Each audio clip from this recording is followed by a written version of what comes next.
Hello बच्चों, कैसे हैं आप सभी लोग। आप सभी का स्वागत है आपके अपने यूट्यूब चैनल एक्सप्लोर फिजिक्स में। तो आशा करता हूँ आप सभी लोगों की जो है पढ़ाई चल रही होगी और आप अच्छे ढंग से पढ़ रहे होंगे। तो आज का हमारा टॉपिक है जो कि मैंने लिखा हुआ है, देखिए यहाँ पे, electric field due to a charge ring on its axis. यानी कि एक चार्ज रिंग से उसके एक्सिस पे कितना इलेक्ट्रिक फील्ड बनता है, इसके बारे में हम पढ़ रहे हैं। तो कितना बनेगा, देखो पॉइंट चार्ज से तो हम जानते हैं पॉइंट चार्ज से कितना होता है, ये तो हमने निकाला था मेरे प्रीवियस लेक्चर, देखिए आप, वहाँ पे हमने निकाल के दिखाया था आपको। तो इलेक्ट्रिक फील्ड कितना बनता है, 1/4 pi epsilon naught Q upon R square, ऐसा इलेक्ट्रिक फील्ड आपका बनता है। लेकिन यहाँ पे चार्ज पूरा डिस्ट्रीब्यूट है, ये Q charge is uniformly distributed on this ring and you have to find the electric field due to this whole charge ring on its axis.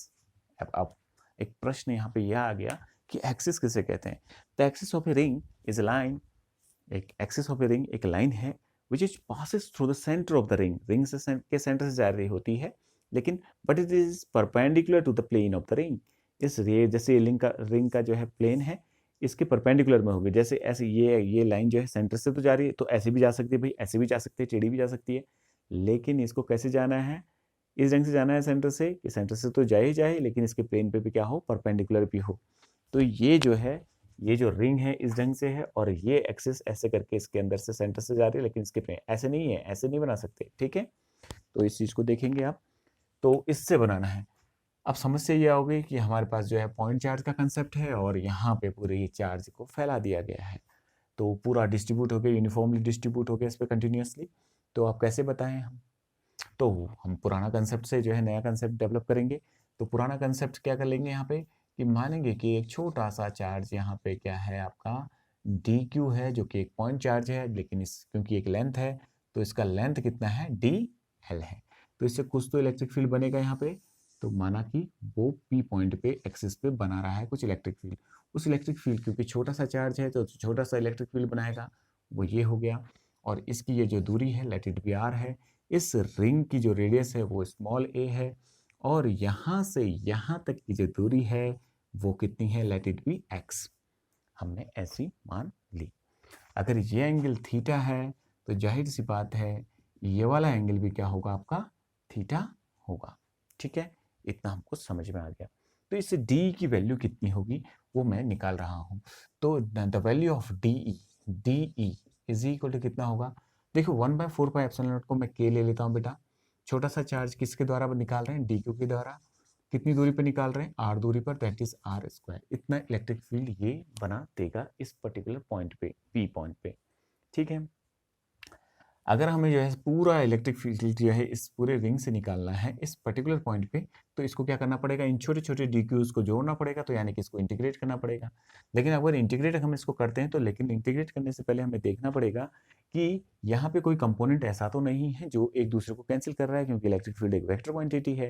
अगर वेक्टर क्वांटिटी में अगर हमने इस बात का ध्यान नहीं दिया तो हम उन चीज़ों को भी जोड़ देंगे जो है कैंसिल आउट हो रही होंगी। तो इसलिए हम क्या करेंगे, सबसे पहले उन चीज़ों को देखना पसंद करेंगे कि इसमें कहीं कोई चीज़, कोई कंपोनेंट इसका, इस छोटे से इलेक्ट्रिक फील्ड का कोई कंपोनेंट आपस में कैंसिल तो नहीं कर रहा है। तो उसी के लिए हमने क्या किया कि एक छोटा सा क्या कर लिया, यहाँ पे एक लेंथ एलिमेंट ले लिया जिसकी लेंथ कितनी है डीएल, और उतना ही ले लिया डी क्यू चार्ज, ठीक है। तो उससे यहाँ पे भी कुछ इलेक्ट्रिक फील्ड बनेगा भाई, यहाँ पे जैसे इस डी छोटे से डीएल से बना था, क्योंकि चार्ज तो पूरा ऐसे करके फैला हुआ है।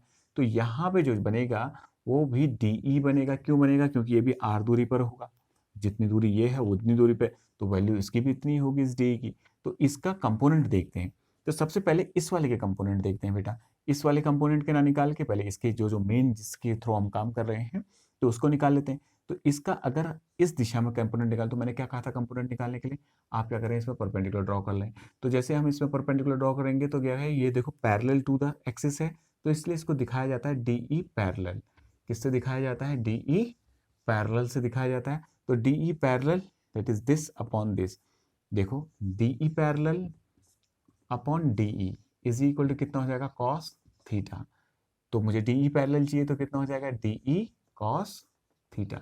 इसी प्रकार से ये जो है ये वाला कंपोनेंट जो कि यहाँ वाला है पैरेलल में इसके, यानी कि इसके परपेंडिकुलर है, तो कितना हो जाएगा, DE perpendicular is equal to कितना हो जाएगा, डीई DE साइन थीटा। अब इसी प्रकार से इसको भी देखते हैं, ये एक DE जो है नीचे वाला एलिमेंट, जस्ट इसके अपोजिट वाला एलिमेंट था, ये भी DE बना रहा है। तो उसका ये वाला कंपोनेंट, अगर वाला कंपोनेंट निकालूं तो ये कंपोनेंट निकाला तो वो भी कितना होगा, DE परपेंडिकुलर, वो भी इतना ही होगा क्योंकि वैल्यू DE उतनी ही है और एंगल वही है। तो कितना हो जाएगा, ये भी थीटा है ना आपका, तो कितना हो जाएगा DE साइन थीटा। तो और दूसरा उसका कॉस कंपोनेंट इस दिशा में आएगा, that is D cos theta. इसको अगर इस पर परपेंडिकुलर डालोगे तो दिस अपॉन दिस करोगे तो डी कॉस थीटा आ जाएगा। ठीक है, तो आपको क्या पता चल रहा है, देखो अगर हम इसको गलती से पूरा इंटीग्रेट कर देते तो ये एक्स्ट्रा एडअप रो नहीं हो जाता उसमें, और ये अगर एक्स्ट्रा एडअप होता तो यहाँ पे जो जो जो वास्तव में इलेक्ट्रिक फील्ड है वो वैल्यू नहीं आ पाती। तो हमें इस चीज़ से पहले हमने देखो सिक्योर हो गया, हम अपने आप को सिक्योर कर लिया हमने कि हमें पता चल गया कि ये कंपोनेंट यहाँ पे कंट्रीब्यूट नहीं कर रहा है, because these two component that is the component of D perpendicular to the axis cancel each other. That's why we have to ignore this component, इसलिए इसको हम यहाँ हटा देंगे, because the whole electric field developed by this ring at this point is because of this parallel component. तो क्यों ना हम इस पैरेलल कंपोनेंट को इंटीग्रेट करें, क्योंकि बाकी कंपोनेंट को क्यों इंटीग्रेट करें जो कि कंट्रीब्यूट ही नहीं दे रहा है उधर पे, यानी कि वहाँ पे कंट्रीब्यूट ही नहीं कर रहा है इलेक्ट्रिक फील्ड को। तो हम क्या करेंगे, DE पैरेलल को ही इंटीग्रेट कर देते हैं। तो DE पैरेलल कितना है आपका, DE कॉस थीटा है, तो वो हमने रख दिया। D कितना है देखो यहाँ पे देखते हैं, तो DE parallel is equal to place of DE you can put DQ upon R square cos theta, ये हमारे पास आ गया। अब देखो इंटीग्रेशन में एक बहुत इंपॉर्टेंट बात होती है कि जब भी आप किसी चीज़ को इंटीग्रेट करें तो देखें सिंगल वेरिएबल में हो कोई भी चीज़, तो सिंगल वेरिएबल में इसको करने की कोशिश करते हैं, लेकिन उससे पहले DQ को निकाल लेते हैं। ये पूरा चार्ज जो है, देखिए पूरा चार्ज जो है Q इस पूरी लेंथ पे डिस्ट्रीब्यूट है, तो इसका लाइन चार्ज डेंसिटी, क्योंकि ये लाइन में फैला हुआ है, क्योंकि रिंग क्या है, एक लाइन को ऐसे करके अगर आप जोड़ दोगे, एक तार को ऐसे करके जोड़ दोगे तो एक रिंग की फॉर्मेशन हो जाएगी, यानी कि लाइन में चार्ज डिस्ट्रीब्यूट है। तो लाइन चार्ज डेंसिटी का कंसेप्ट होगा इसमें, लैम्डा इज इक्वल टू क्या होगा, टोटल चार्ज अपॉन क्या होगा, चार्ज पर यूनिट लेंथ। पूरी लेंथ कितनी है इसकी, 2 पाई ए, ये लेंथ हो गई।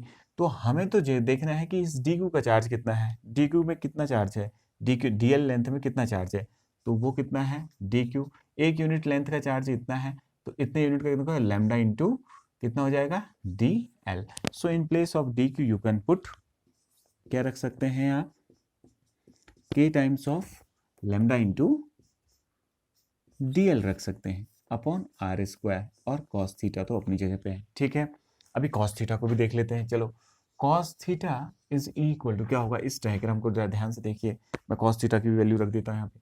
वो क्या होगा, x upon R, that is base upon hypotenuse. इस ट्राइंगल को देखो जरा, ये परपेंडिकुलर है, ये उसके आगे का एंगल है, तो कितना हो जाएगा आपका, this upon this, that is x upon r, x upon r. तो in place of this we can put x upon r, ये आर आर इससे मल्टीप्लाई होगा। तो DE पैरेलल, अब इसको हटा देते हैं बेटा, क्योंकि इसकी कोई ज़रूरत नहीं है, तो इसलिए इसको यहाँ पे से हटा देते हैं, क्योंकि ये खाली फिगर को बहुत डेंस बना रहा है, तो यहाँ पे से हटा दिया। तो यहाँ पे हमने लिख लिया DE पैरेलल। तो DE parallel is equal to क्या होगा, K टाइम्स कांस्टेंट जो है आपका 1/4 पाई एप्सिलॉन नॉट, ये लैम्डा अपॉन कितना हो जाएगा, R square into R, that is R cube. ठीक है, और क्या है x दूरी भी चेंज नहीं कर रहे हैं आप, तो चेंज क्या हो रहा है, सिर्फ लेंथ हो रहा है। देखो ये लेंथ कर दिया DL, इसको इंटीग्रेट किया तो यहाँ पे भी इंटीग्रेशन का साइन आ जाएगा। ठीक है, देखो अब क्या आएगा, जब लेंथ 0 थी, जब आपने इंटीग्रेट नहीं किया था 0 थी, तो उस वक्त इलेक्ट्रिक फील्ड कितना था, 0 था। जब लेंथ कितनी होगी, यहाँ से DL DL DL DL DL DL DL DL जोड़ते चले जाएंगे तो कितना जोड़ देंगे इसकी, यानी कि सर्कमफ्रेंस के बराबर लेंथ हो जाएगी, यानी कि कितनी हो जाएगी, 2 पाई ए के बराबर। उस वक्त इलेक्ट्रिक फील्ड कितना हो गया, मान लिया ई, तो इसका इंटीग्रेट करेंगे तो कितना आ जाएगा, ई आ जाएगा।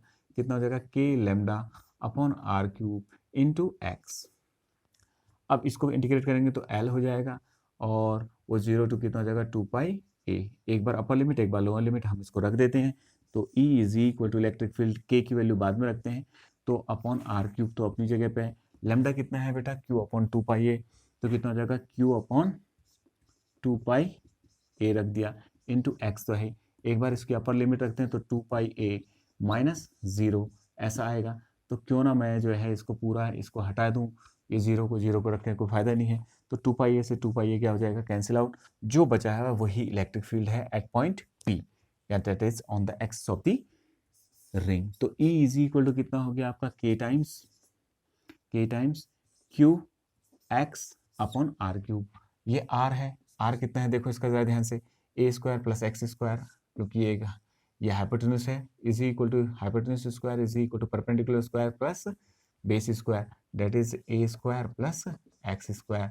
तो इसको अगर देखें तो ये कितना है, a square plus x square 1/2, root को ऐसे भी लिखा जा सकता है। तो अगर इसमें रखूंगा तो कितना हो जाएगा, r⁻³ 3/2 हो जाएगा। ये आपका क्यों हो जाएगा, अगर देखें आर की वैल्यू को रखते हैं, पहले आर की वैल्यू को रखो, कितना है a square plus x square, ठीक है, ये रूट लग गया इसमें 1/2, ठीक है, लेकिन ऊपर कितना है 3 है, देखो 3 की पावर है, तो ये आ गया। तो कुल इलेक्ट्रिक फील्ड कितना बना, अब उसको हम यहाँ पे लिख रहे हैं। तो ये हमारे किसी काम का नहीं है, ठीक है। तो यहाँ पे देखते हैं, तो e electric field e is equal to कितना आ गया, के की जगह क्या रख सकते हैं, देखो देखो बेटा 1/4 पाई एप्सिलॉन नॉट, तो 1/4 पाई एप्सिलॉन नॉट, ये क्यू एक्स हो गया, होल अपॉन कितना आ गया, a square plus x square 3/2। This is the expression for electric field due to a charge ring on its axis. कहीं पे भी निकाल लो, एक्स दूरी जहाँ जहाँ पे जितनी दूरी पे निकालना है उसको निकाल दीजिए।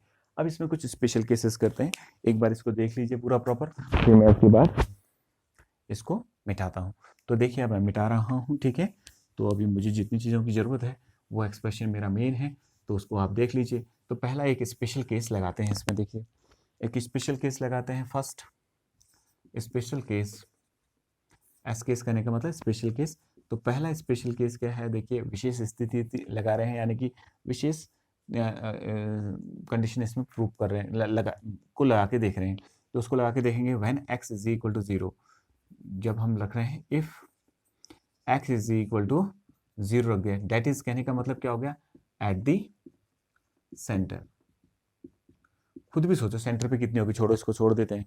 ये देखिए ये सेंटर है, ठीक है, ये चार्ज रिंग है, इसका ये वाला कंपोनेंट जिसको मैं ब्लैक से दिखा रहा हूँ, ये ब्लैक लगा हुआ है, और इसके जस्ट अपोजिट वाला कंपोनेंट, ये वाला कंपोनेंट जो इलेक्ट्रिक फील्ड बना रहा होगा वो ऊपर की दिशा में, पॉजिटिव चार्ज है ऊपर की साइड, ये नीचे की साइड, तो क्या कर देंगे कैंसिल, ऐसे यहाँ वाला यहाँ वाले को, यहाँ वाला यहाँ वाले को ऐसे करके बनाएगा, तो क्या कर देगा, कैंसिल आउट कर देगा, यानी कि नेट इलेक्ट्रिक फील्ड क्या होगा, 0 होगा। तो यहाँ पे भी निकल रहा है, नहीं निकल रहा है, देखो putting x is equal to 0 in this equation we have E is equal to 0। Second case रखते हैं, केस सेकेंड, व्हेन, क्या लिख रहा हूं, when x is greater than a, जब x जो है आपका बहुत बड़ा हो, यानी कि जो एक्सिस की लेंथ है वो इसके रेडियस से बहुत ही बड़ी हो, तो उस केस में क्या होगा बेटा, उस केस में देखो हम इस a को इग्नोर कर सकते हैं, तो उसको a को इग्नोर कर देंगे तो कितना हो जाएगा, 1/4 पाई एप्सिलॉन नॉट अपनी जगह पे है, क्यू एक्स भी अपनी जगह पे है, तो सिर्फ एक्स स्क्वायर बच जाएगा, और उसमें भी 3/2 की पावर बाहर से है, तो कितना हो जाएगा, एक्स क्यूब, एक क्यूब में से ये एक्स कैंसिल हो जाएगा। तो नेट इलेक्ट्रिक फील्ड कैसा नजर आएगा, देखो जरा, E is equal to 1/4 pi epsilon naught Q upon X square. इस चीज को जरा ध्यान से देखो, यानी कि क्या निकला, E is equal to 1/4 pi epsilon naught Q upon X square. क्या पता चला इससे आपको, यानी कि एक चार्ज Q है, देखिए जरा हटाते हैं इसको, एक चार्ज Q है, ठीक है, Q है, उससे x दूरी पे कितना इलेक्ट्रिक फील्ड बनता है, ये तो वही पॉइंट चार्ज का कंसेप्ट आ गया, यानी कि in this case this whole ring behave like a point charge. तो आपसे प्रश्न कभी कभार पूछ लेते हैं कि in which case this charge ring behave like a point charge. तो for this case that is for x is greater than a, that is the length of axis is greater than the radius of the ring. In that case the electric field due to a charge ring behave like a point charge। तो हमारा ये आपका concept complete हो गया। तो आप इसको याद रखें, जो मैंने अभी आपको एक स्पेशल कंडीशन बताई, तो इसमें कभी कभार ये बोर्ड में बहुत ज़्यादा क्वेश्चन पूछ लेता है MCQ में, तो इसको प्लीज़ याद रखें, ठीक है। और इसके एक्सप्रेशन को भी याद रखें, बहुत सिंपल एक्सप्रेशन है, इसको कोई भी याद रख सकता है। ठीक, थोड़ा सा आपको कभी कभार जो है कुछ छोटे मोटे न्यूमेरिकल करने के काम आ जाएगा, तो वहाँ पे समय बर्बाद करने से कोई फ़ायदा नहीं होगा, तो इसलिए आप कीजिए। अब हम निकाल रहे हैं electric field due to a line charge. Electric field due to a line charge. Line charge, मान लीजिए आपके पास एक लाइन चार्ज है, ये एक लाइन चार्ज है, देखो ये, ठीक है, और इसमें कुछ चार्ज फैल रखा है, ठीक है, ये पॉजिटिव चार्ज जो है इसमें इस ढंग से है, इसकी लाइन पे फैला हुआ है, जिसकी चार्ज डेंसिटी कितनी है, लैम्डा। इसमें चार्ज कैसा है आपका, लैम्डा है, लैम्डा चार्ज डेंसिटी है इसकी, ठीक है, इसकी चार्ज डेंसिटी लैम्डा है, ठीक है, जो मैं अभी नहीं लिखता हूँ। और आपको यहाँ से ए दूरी पे निकालना है, ए दूरी पे इलेक्ट्रिक फील्ड को फाइंड आउट करना है इस पर्टिकुलर पॉइंट पे। तो हम क्या करते हैं, निकालते हैं, देखो बड़े आसानी से निकाल देंगे। तो हम तो ये जानते हैं, देखो हमारा कंसेप्ट क्या कहता है कि एक पॉइंट चार्ज से आर दूरी पर जो है ये चार्ज क्यू है, तो आर दूरी पे कितना बनता है, 1/4 pi epsilon naught Q upon R square. तो हम भी यहाँ पे क्या करेंगे, एक छोटा सा पॉइंट चार्ज मान लेंगे, थोड़ा सा उसको मैं मैग्नीफाई करके दिखा दे रहा हूँ। जैसे मैग्नीफाइंग ग्लास होता है ना, जब आप किसी पॉइंट को देखते हो तो वो पॉइंट बड़ा दिखता है ना, तो ये है बहुत छोटा, यानी कि एक पॉइंट के बराबर है, लेकिन मैं इसको आप अपने डायग्राम को बनाने के लिए इसको थोड़ा सा क्या कर दे रहा हूँ, मैग्नीफाई कर दे रहा हूँ। ये मैग्नीफाई कर दिया, यानी कि इसको थोड़ा सा मोटा करके दिखा दिया। तो इस प्रकार से यहाँ पे दिखा दिया जा रहा है आपको। और इसकी लेंथ कितनी मान ली मैंने, dl मान ली। और इस पे चार्ज कितना है, इस पे चार्ज कितना है, dq है, और इस पे इसकी लेंथ कितनी है, dl है, ये हमने मान ली। इससे यहाँ पे इलेक्ट्रिक फील्ड कुछ बन रहा है, ठीक है, वो कुछ बन रहा होगा। तो मान लीजिए वो इलेक्ट्रिक फील्ड क्या है, छोटा सा लेंथ है, तो कितना बन रहा है, डी बन रहा है, कितना बन रहा है, डी। और ये एंगल मान लीजिए फाई है। तो इस चीज़ को भी देखें जरा, अगेन हमें जब इंटीग्रेट करना पड़ेगा तो हमें एक चीज़ देखनी पड़ती है इसमें, तो वही चीज़ हम देख रहे हैं। तो इसका डी इस एक्स एक्सिस का, और जो है वो इतना है, ठीक है, डी एक्स निकालना पड़ेगा हमको, ठीक है, डी एक्स जो पैरेलल टू दिस है वो कितना हो जाएगा, this upon this, that is, ये अगर फाई है तो ये भी कितना हो जाएगा, फाई। इसको फाई लेके करते हैं बेटा, एक एंगल की और जरूरत पड़ेगी मुझे। तो डी एक्स अपॉन डी, यानी कितना हो जाएगा, डी अभी जो ऐसे पहले निकाला था, डी कॉस फाई हो गया। इसका जो है ये वाला कंपोनेंट जो कि इसके परपेंडिकुलर होगा, यानी कि एक्स वाई दिशा में होगा, तो D Y is equal to कितना हो जाएगा, डी साइन फाई, ये आ गया। ऐसे ही यहाँ वाले कंपोनेंट भी निकालेंगे, लेकिन ये क्या है कि फाइनाइट लेंथ की एक मालूम नहीं कि ऊपर कितनी लेंथ है नीचे कितनी है, तो कैंसिल आउट नहीं कर पाएगा, क्योंकि यहाँ पे भी मानूंगा तो एग्जैक्ट इसकी दूरी पे तो उसको कैंसिल कर देगा, लेकिन अगर मान लीजिए ऊपर की लेंथ ज़्यादा है नीचे की लेंथ कम है, तो कुछ कंपोनेंट तो कैंसिल होंगे, कुछ बच जाएंगे, तो इसलिए जो है ये भी इसमें कैंसिल नहीं होगा, ठीक है। इसलिए हमें इंडिविजुअली इनका इलेक्ट्रिक फील्ड को निकालना पड़ेगा। जब इनका इंडिविजुअली निकल जाएगा, इसका अलग से इंटीग्रेट करना पड़ेगा, इसका अलग से इंटीग्रेट करना पड़ेगा, और जो नेट इलेक्ट्रिक फील्ड हम निकालेंगे E इज इक्वल टू क्या होगा, इन दोनों का क्या होगा, जैसे इसका E आ गया इस दिशा में, तो क्या हो जाएगा, EX square plus EY square, net electric field आ जाएगा for a finite length of line charge, ठीक है, इतना हमारा इलेक्ट्रिक फील्ड आ जाएगा। लेकिन समस्या क्या है कि अब इनको कैसे निकाला जाए, ये D E cos theta D, तो सबसे पहले डी ई को निकाल के रख लेते हैं। तो देखिए डी ई को मैं निकाल के रखता हूँ, तो देखिए डी ई कैसा नजर आता है, D E is equal to, ये चार्ज है, तो के को मतलब 1/4 पाई एप्सिलॉन नॉट को मैं के मान लेता हूँ, 1/4 पाई एप्सिलॉन नॉट को के मान लेता हूँ, तो इसको के लिख दिया मैंने। तो के टाइम्स डी क्यू, चार्ज कितनी दूरी पर चाहिए, ये दूरी मैंने आर मान लीजिए ये आर है, ठीक है। तो इससे यहाँ पे इतना इलेक्ट्रिक फील्ड बना, यानी कि आर स्क्वायर। काश मुझे पता होता, इसको इसमें रख के मैं इंटीग्रेट कर लेता, लेकिन समस्या इसमें सब चीज़ की है, बहुत ज़्यादा समस्या है। इंटीग्रेट करने वक्त क्या हो जाएगा, जैसे आप इंटीग्रेट करोगे, यहाँ पे वाला डीएल लिया, यहाँ पे लिया, यहाँ पे वाला डीएल ले रहे हो, ये लोगे तो ये आर भी चेंज हो रहा है। इंटीग्रेट चार्ज को करोगे तो लेकिन ये भी इंटीग्रेट हो रहा है, और ये फाइव भी चेंज होता चले जाएगा, जैसे एक्स में रखोगे डी तो कॉस फाइव भी चेंज होता चले जाएगा। तो बहुत ज़्यादा वेरिएबल हैं। तो इन वेरिएबलों से निपटने का एक ही तरीका है कि पहले इन वेरिएबलों को एडजस्ट किया जाए। तो मान लिया जाए इसका वो अपर पॉइंट ये जो अपर पॉइंट है ये एंगल कितना बना रहा है, D5 बना रहा है। और इसको इस ट्राइंगल को थोड़ा सा ड्रॉ कर लेते हैं। ये पॉइंट A है, ये B है और ये C है, ठीक है। अगर ये एंगल थीटा है तो ये भी अप्रॉक्सीमेटली थीटा होगा, क्योंकि मैंने क्या कहा था आपसे बनाने से पहले कि ये जो पॉइंट इतना बड़ा मैग्नीफाई करके मैंने जो दिखा रखा है आपको, ये कायदे में एक पॉइंट है। तो एक पॉइंट से जब आप ऐसे करके लाइन कर रहे हो तो ये दूसरी एक लाइन ये ड्रॉ करिए, एक लाइन ड्रॉ करिए, तो दोनों लाइन क्या करेंगे, कॉन्साइड करेंगे, तो ये एंगल ऑलमोस्ट क्या होगा, ये वाला एंगल यानी कि एक ही जगह पे बनेगा। ये थीटा एंगल जो बना रहा है इसके साथ क्या बनाएगा, एक जैसे ही एंगल बनेंगे। इसलिए अगर ये थीटा है तो ये भी क्या है, आपका थीटा है। इसको आपको याद रखना है, ठीक है। मतलब क्यों है थीटा, ये मैं याद रखना नहीं है, इसको आपको समझना है, ठीक है। क्योंकि क्यों थीटा लिया इस बात को समझना। तो इस पॉइंट को इसको देखिए जरा, इस डायग्राम को, जिसके ट्राइंगल को मैंने मान लिया, जैसे ये ए, ये बी और ये सी, ट्राइंगल को मैंने मान लिया यहाँ पे, ठीक है। अब इसको मैं यहाँ पे सॉल्व करता हूँ, ठीक है। इसको मैं यहाँ पे सॉल्व करता हूँ। सबसे पहले इस डी क्यू को निकालते हैं, ठीक है। तो डी क्यू कितना है, देखो इस छोटी सी लेंथ का जो है चार्ज है, तो कितना हो जाएगा, यहाँ पे निकालते हैं। इस जगह पे छोटा सा यहाँ पे निकाल लेते हैं, इस जगह पे।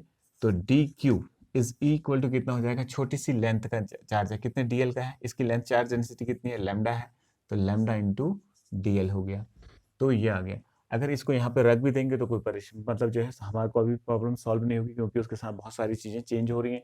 क्योंकि अगर मैं इस पर रखूँ, देखो एक्स वाले को कंपाउंडर को रखूँ, तो D X is equal to कितना हो जाएगा, डी ई, या that is K D Q upon R square cos phi हो गया।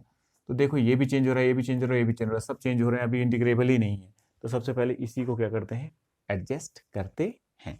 तो इसको एडजस्ट कर लेते हैं, फिर इसमें रखेंगे तो सब चीज़ें एडजस्ट हो जाएंगी। तो यही काम के लिए मैं सबसे पहले डी क्यू को ही निकालता हूँ। तो डी क्यू को निकालने के लिए हम क्या कर रहे हैं, देखो जरा ध्यान से, इस वाले ट्राइंगल को देख रहा हूँ। तो in triangle A B C, इस ट्राइंगल को जरा ध्यान से देखिए। तो ए B upon D L is equal to कितना हो जाएगा, perpendicular upon hypotenuse A C. A C ये है, देखो इस ट्राइंगल को ध्यान से देखो, ए बी और ये जो है आपका ये डीएल है, ठीक है, ये थीटा एंगल है। तो मैं ए बी अपॉन डीएल रख रहा हूँ, ठीक है। कितना हो जाएगा, देखो परपेंडिकुलर अपॉन हाइपोटेन्यूज क्या होगा, कॉस कॉस थीटा। तो ए बी कितना हो जाएगा भाई, A B is equal to कितना हो जाएगा, डीएल कॉस थीटा। ये हमारा आ गया, समझ में आ रही बात है। तो A B D l cos theta आ गया। तो इस डी एल की अब एक और चीज करते हैं इसके साथ, इस फिगर को देखो, इन फिग, कौन सा फिगर को देख रहे हैं, ए बी, इस पॉइंट जहां पे इलेक्ट्रिक फील्ड चाहिए उसको पी लिख देते हैं पॉइंट को, in figure A B P. इस फिगर को देखो जरा, एंगल इज इक्वल टू क्या होता है, arc upon radius. Angle is equal to arc upon radius होता है, ठीक है। तो एंगल कितना है, देखो डी फाई, आर्क कितना है ए बी, रेडियस कितना है आर। तो ए बी इज इक्वल टू कितना हो जाएगा, आर डी फाई। इसको देखो जरा, देखो A B D L sine theta, D L जो है आपका साइन थीटा है, सॉरी ये साइन थीटा है, दिस अपॉन दिस, ये साइन थीटा है बेटा, हाँ कॉस थीटा लिख दिया, बोल साइन थीटा रहा हूँ लेकिन कॉस थीटा लिख दिया यहाँ पे। तो ये कॉस साइन थीटा लिख लेंगे आप लोग, साइन थीटा, ठीक है। तो ए बी जो है D L sine theta, this upon this, देखो दिस अपॉन दिस क्या आएगा, साइन थीटा तो आएगा। तो ए बी की, A B is equal to D L sine theta, A B is equal to R D phi. तो इन दोनों को इक्वेट कर सकते हैं, this implies is D L sine theta, D L sine theta is equal to कितना जाएगा, are D phi. एक और तरीका होता है बेटा इसको जो है, लेकिन वो डिफ्रेंशिएशन वाला तरीका है। तो वो जो ज़्यादातर बच्चों को पसंद इसलिए नहीं आता, क्योंकि बहुत सारे बच्चे नीट में जो है ऐसे होते हैं जिनको जो है डिफ्रेंशिएशन का थोड़ा सा नॉलेज कम होता है, तो डिफ्रेंशिएशन कम जो है थोड़ा जानते हैं, तो इस वजह से मैं उस चीज़ का यूज़ नहीं कर रहा हूँ। तो आप इधर पर देख लीजिए, मैं नॉर्मल ज्योमेट्री से इसको सॉल्व करने की कोशिश कर रहा हूँ। तो D L is equal to कितना हो जाएगा, आर डी फाई अपॉन कितना हो जाएगा, साइन थीटा। ये आ गया। अब हम इस वैल्यू को इस डी में रख देते हैं, देन उस डी को निकाल के यहाँ रखेंगे, इसमें रखेंगे और इसमें रखेंगे, ये सॉल्व हो जाएगा। ध्यान से देखना मैं क्या कर रहा हूँ, ठीक है। तो D E is equal to कितना होगा, K in place of D Q, देखो डी क्यू की जगह क्या रख सकते हो, lambda D L upon R square. In place of D L you can put this value. तो कितना हो जाएगा, D E is equal to कितना हो जाएगा, के टाइम्स लैम्डा dl की जगह क्या लिख सकते हो, ये आर स्क्वायर तो अपनी जगह पे है, तो आर डी फाई अपॉन कितना हो जाएगा, देखो जरा ध्यान से, R D phi upon sine theta, this R cancel out. अब यहाँ पे ध्यान से देखना, तो डी कैसे नजर आएगा आपको, K lambda upon R sine theta D phi. अभी भी इंटीग्रेबल नहीं है, एक ये चेंज है, एक ये चेंज है और ये चेंज है, तो 1/r को हटा देते हैं यहाँ से। 1/r को हटाते हैं, कैसे हटाते हैं, इससे हटाते हैं। देखो कैसे हटाता हूँ, यहाँ से ध्यान से देखो, 1/r कैसे हटाया जाएगा। तो 1/r को हटाने के लिए यहाँ से लेते हैं सहारा, इस फिगर को देखो जरा ध्यान से, इस फिगर को, एक राइट ट्राइंगल है, a upon R is equal to कितना होगा, देखो cos फाई, तो 1/r इज इक्वल टू कितना होगा, cos फाई अपॉन a। तो इस 1/r की जगह मैं क्या लिख देता हूँ, k लेमडा, इस 1/r की जगह क्या लिख दिया मैंने, देखो इस 1/r की जगह मैंने क्या लिख दिया, cos फाई अपॉन a, और ये डी फाई हो गया। अब देखो एक और चीज है साइन थीटा, अब एक और चीज है साइन थीटा को जरा ध्यान से देखिए, ये पूरा एक राइट ट्रायंगल है, theta plus phi is equal to 90 है। देखो क्यों होगा 90, ये 90 है तो this plus this also equal to 90 होना चाहिए, क्योंकि तीनों एंगलों का सम 180 होता है। तो ये हो गया, मुझे थीटा चाहिए, तो थीटा इज इक्वल टू कितना हो जाएगा, 90 माइनस 5। तो थीटा की जगह पे कितना लिखा जा सकता है, साइन थीटा की जगह पे कितना लिखा जा सकता है, 90 माइनस 5। साइन 90 माइनस 5 क्या होता है, कॉस 5 होता है। तो कितना हो जाएगा, K lambda upon A cos 5 D phi upon कितना हो जाएगा, इसको देखो कॉस 5 कैंसिल आउट। तो डी कितना है आपका, ध्यान से देखिए, तो डी इज इक्वल टू आ गया आपका K lambda upon A D phi. अब जो है इंटीग्रेबल है बेटा, ठीक है। इस चीज़ को मैं हटा रहा हूँ बेटा, ये जिससे मैंने ज्योमेट्रिकल अरेंजमेंट जो किए थे उस चीज़ को मैं हटा रहा हूँ। तो अब देखो जरा कितने ईजिली होता है, ठीक है। इन सारी चीज़ों को मैं अब हटा रहा हूँ।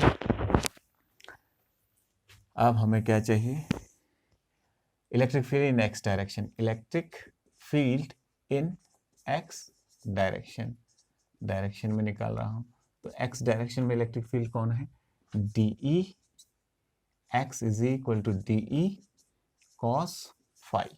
तो डी ई कॉस फाई, देखो डी ई क्या है, ये है, इसकी वैल्यू यहाँ पे रखते हैं। तो D E x is equal to D की वैल्यू देखो, के लेमडा अपॉन ए रख दिया, डी फाई को बाद में लिखेंगे, पहले कॉस फाई को लिख लेते हैं, कॉस फाई डी फाई।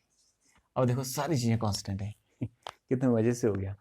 आप इसको एक और तरीके से भी कर सकते हैं, अगर आप कमेंट करेंगे तो मैं उस तरीके से भी करके दिखाऊंगा आपको, लेकिन ये तरीका मैंने जानबूझ के इसलिए यहाँ पे चूज किया है क्योंकि यहाँ पे ज्योमेट्रिकल इंटरप्रिटेशन से हो रहा है और ये कहीं आपको आगे भी हेल्प करेगा, ठीक है। तो देखो ये आगे भी एक और थ्योरी है तो ऐसे उसमें काम करेगा, तो इसलिए मैंने इस थ्योरी को जानबूझ के जो है इसमें इन्वॉल्व किया है।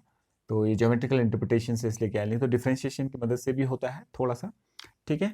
बस इसको चीज़ को ध्यान से देखिए। अब देखो इंटीग्रेबल है, कैसे है इंटीग्रेबल, के कांस्टेंट है, लैम्डा अपने आप में कांस्टेंट है, यूनिफॉर्मली डिस्ट्रीब्यूटेड तो लैम्डा कांस्टेंट होगा। ये दूरी आप बार बार चेंज तो करोगे नहीं, क्योंकि एक बार जो पॉइंट कंसिडर कर लिया वहीं पे इलेक्ट्रिक फील्ड निकालना है। कॉस फाई बदल रहा है तो ईजिली हो जाएगा, देखो यहाँ से यहाँ तक कॉस फाई बदल रहा है तो हम करते हैं, देखो बड़ी ईजिली से।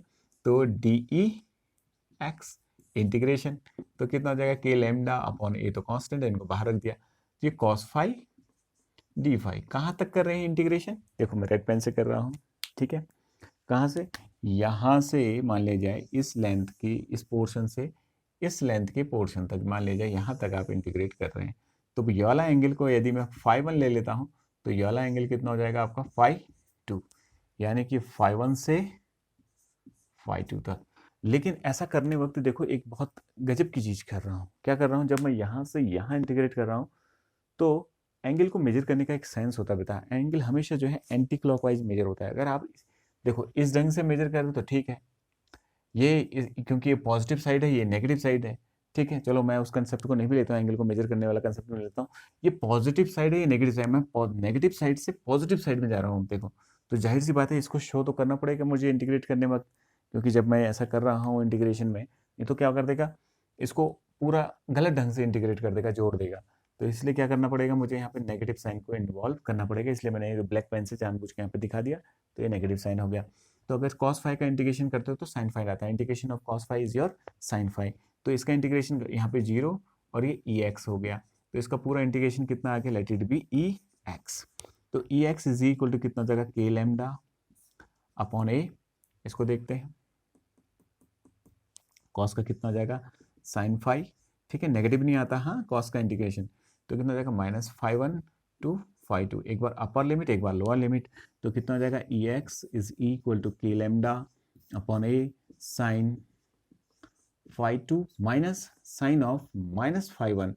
तो एक फॉर्मूला होता है बेटा साइन का, साइन ऑफ माइनस थीटा, यदि साइन का एंगल नेगेटिव हो तो पूरी वैल्यू साइन की नेगेटिव हो जाती है, तो इसकी वजह से इसकी पूरी वैल्यू नेगेटिव हो जाएगी, तो नेगेटिव करके इसको पॉजिटिव कर देगा, that is e x is equal to के lambda upon a sine phi two plus sine phi one. ये आपका पहला इंटीग्रेशन आ गया, ठीक है। अब दूसरा इंटीग्रेशन कर लेते हैं, इसको हटा लेता हूँ, ये डी आप याद रखना बस, ठीक है। तो डी को याद रखना। तो अब हम दूसरा इंटीग्रेशन निकाल रहे हैं, अभी ऊपर जो y का इंटीग्रेशन है that is d E Y is equal to D E sine phi, वो लिखा हुआ है। तो डी ई की वैल्यू ये लिख रखी है, देखो ये है आपका, तो D E Y is equal to again the value of D E is your this that is K lambda upon a, और कितना हो जाएगा साइन फाई डी फाई। इसको इंटीग्रेट भी कर देते हैं, साथ ही साथ इसको इंटीग्रेट भी कर देते हैं, तो ये इंटीग्रेट कर दिया, जब 0 था, सॉरी यहाँ से स्टार्ट किया माइनस फाई टू से फाई वन से प्लस फाई टू तक, तो 0 टू कितना हो गया ई वाई तक इसको इंटीग्रेट कर दिया है, ये कितना है डी ई वाई निकाल रहे हैं हम, तो वाई ई वाई तक किया, तो इसका इंटीग्रेशन कितना हो जाएगा, ई वाई हो गया, डी हट जाएगा तो ई वाई बच गया, ठीक है। तो कितना हो जाएगा K lambda upon a, sign का इंटीग्रेशन माइनस होता है तो मैंने माइनस बाहर दे दिया, ठीक है। Integration of sine theta is always equal to minus of cos theta, तो यहाँ पर integration of sine phi that is minus cos phi, तो कॉस फाई हो गया, माइनस मैंने बाहर लिख दिया है, तो ये minus phi one to phi two हो गया, एक बार अपर लिमिट एक बार लोअर लिमिट, तो minus K lambda upon a, इसको देखते हैं तो कितना हो जाएगा cos phi two minus cos phi one with negative sign. देखिए जैसे साइन में होता है ना, नेगेटिव से पूरी वैल्यू नेगेटिव रहती है, लेकिन कॉस में ऐसा नहीं होता, कॉस ऑफ माइनस थीटा अगर लिख रहे हो तो वैल्यू पॉजिटिव हो जाती है बेटा, ठीक है। अभी क्यों होती है, अगर कोई पूछना चाहता है मैथमेटिकल एक्सेलरेशन को तो मुझे कमेंट करे और मुझे बताए, लेकिन अभी आपको यहाँ पे क्योंकि हम दूसरा प्रूव कर रहे हैं तो उसको इन्वॉल्व नहीं कर सकते, तो इसको आप याद रखें। तो ये आ गया, तो ये पॉजिटिव हो जाएगा, तो ई वाई कितना हो जाएगा आपका, E Y is equal to कितना हो जाएगा minus of K lambda upon a, ये माइनस अंदर जाएगा, देखो ये माइनस अंदर जाएगा, ये तो पॉजिटिव है, ये पॉजिटिव है, ठीक है। तो ये पॉजिटिव ही निकलेगा तो नेगेटिव तो साइन रहेगा, ये अंदर जाएगा तो ये पॉजिटिव हो जाएगा, तो कितना हो जाएगा cos phi one minus cos phi two, तो एक वैल्यू ये निकल गई बेटा और एक वैल्यू ये निकल गई। तो नेट इलेक्ट्रिक फील्ड अगर आपको चाहिए उस पर्टिकुलर जगह पे तो वो कितना हो जाएगा, E इज इक्वल टू इनका क्या निकाल दोगे आपका e x square plus e y square, ऐसा रख दोगे आ जाएगा, ठीक है। लेकिन हमें जो है इस ढंग से इसको रख के कहाँ सॉल्व नहीं करना है, हमें एक चीज़ समझनी है। आप वो एक कंडीशन लगा रहे हैं जिसको स्पेशल केस बोलते हैं, विशेष स्थिति बोलते हैं, उसको मैं लगा रहा हूँ, इसको सभी को ये नज़र आ गया होगा, ठीक है। तो एक विशेष स्थिति पे इस पे काम कर रहे होते हैं, ठीक है। तो विशेष स्थिति क्या है, तो उस चीज़ को देखिए जरा। इफ यदि क्या है, the conductor is infinitely long, यदि बहुत लंबा है, the length of the conductor is infinite, यानी कि पूरी कंडक्टर की लंबाई कितनी है, इनफाइनाइट है, टेंडिंग टू इनफाइनाइट कर देते हैं, इनफाइनाइट लिखना अच्छी बात नहीं है, टेंडिंग टू इनफाइनाइट। तो इन दैट केस क्या होगा, यानी कि इनफाइनाइट हो जाए, तो देखिए जरा, आप यहाँ पे खड़े हैं, ये एक चीज़ को समझते हैं, देखो जरा, मैं यहाँ पे हूँ, अभी कुछ एंगल बना रहा है, अगर लेंथ बढ़ेगी इसकी, देखो लेंथ बढ़ी तो अब एंगल ऐसे बना दिया इसने, यानी कि ये बढ़ता चले जा रहा है, और बढ़ी तो ये एंगल और बढ़ गया, देखो ये एंगल, ये एंगल और ये एंगल, एंगल बार बार बढ़ा, कितना बढ़ सकता है, अनंत में पहुंच जाओगे, यानी कि इनफाइनाइट पहुंच जाओगे तो एंगल कैसा हो जाएगा 90। तो when l length of the conductor is your infinite, ये infinitely long current, infinitely long line charge हो, for infinitely long line charge, line charge, ये एक स्पेशल कंडीशन है, और जो आपको गॉस थ्योरम से भी मिलेगा इसका एक्सप्रेशन, आगे हमारे इसमें आएगा। तो इनफाइनाइट लॉन्ग लाइन चार्ज के लिए क्या हो जाएगा, φ1 बराबर हो जाएगा φ2 के बराबर हो जाएगा 90। तो इन दैट केस Ex यानी कि Ex कितना हो जाएगा आपका, ये k लैम्डा अपॉन ए इंटू साइन 90 प्लस साइन 90 यानी कि 2 साइन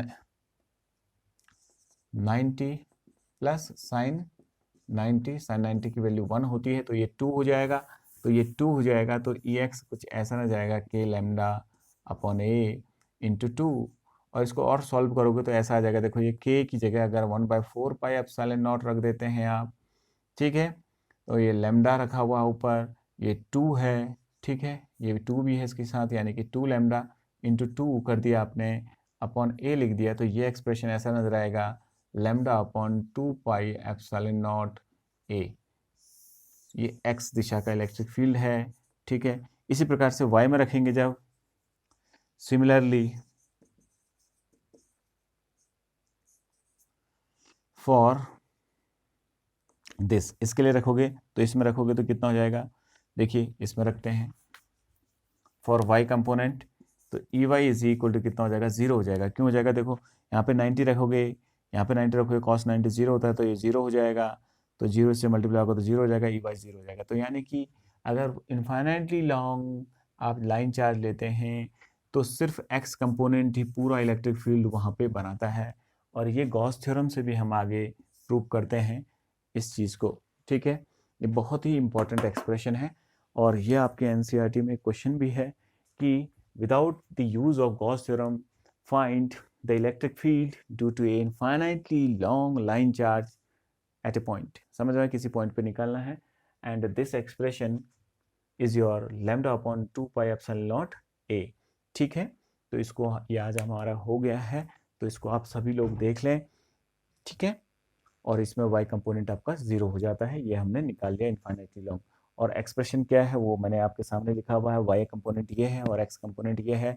अगर आप इससे पूरी नेट इलेक्ट्रिक फील्ड चाहते हैं कोई फाइनाइटली लॉन्ग कंडक्टर से, तो वो इतनी इसमें रख देंगे तो आपको वो एक्सप्रेशन भी प्राप्त हो जाएगा, आपको इसको रटने की ज़रूरत नहीं है, सिर्फ समझिए इसको, तो वही आपके लिए काफ़ी होगा। तो आज के लिए इतना ही, कल मिलते हैं नए लेक्चर में, ठीक है, ओके बाय, टेक केयर, पढ़ते रहिए आप लोग, ठीक है।